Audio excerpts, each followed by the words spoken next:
Eh bien le bonjour à tous et à toutes pour cette nouvelle vidéo sur ma chaîne YouTube. Aujourd'hui, comme vous le savez, nous sommes en canicule, c'est la canicule. Il fait extrêmement chaud, c'est très difficile à supporter. C'est pour cela qu'aujourd'hui, sur cette vidéo, je vais vous présenter quelques petites techniques pour refroidir chez vous ou votre corps tout simplement. On va commencer par la première qui est c'est la plus commune je pense. Fenêtres et volets fermés en journée. Voilà, parce que sinon, durant la journée, la chaleur, elle va avoir tendance à s'accumuler. L'idée, c'est surtout pas de laisser rentrer l'air chaud. Les volets stores et fenêtres doivent être fermés toute la journée. Voilà. Ensuite, le linge humide, c'est la solution fraîcheur ultime. En été, toutes les sources de fraîcheur sont bonnes à prendre vraiment. Donc parmi elles, on retrouve le linge humide. Votre lave-linge vient de finir de tourner, par exemple. Pas question d'utiliser le sèche-linge sous cette température, il dégage de la chaleur supplémentaire, donc ça ne sert à rien. On va passer au ventilateur. Utilisez-le correctement, votre ventilateur.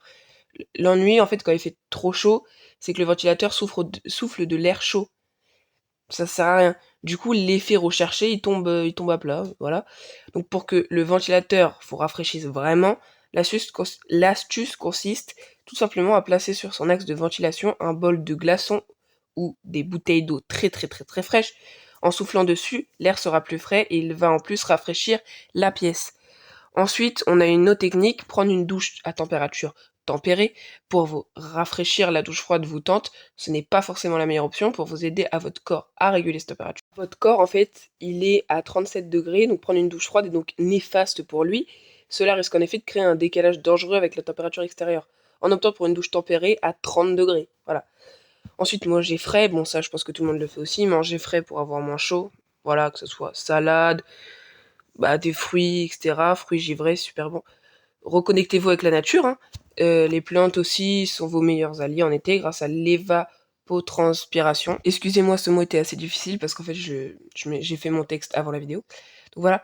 Éteignez les appareils inutiles. Extinction totale des appareils électroménagers, télévision, ordinateur. Certains appareils, ça génère en fait beaucoup de chaleur qui se répand dans l'air. Ensuite, rafraîchir son lit pour éviter les nuits blanches, hein, qui sont super désagréables. Par exemple, moi, j'en fais en ce moment depuis une semaine, donc je n'en peux plus. Donc rafraîchir son lit pour éviter les nuits blanches. Si vous éprouvez des difficultés à vous endormir, pulvérisez un peu d'eau sur vos draps ou votre oreiller de façon à rafraîchir votre lit.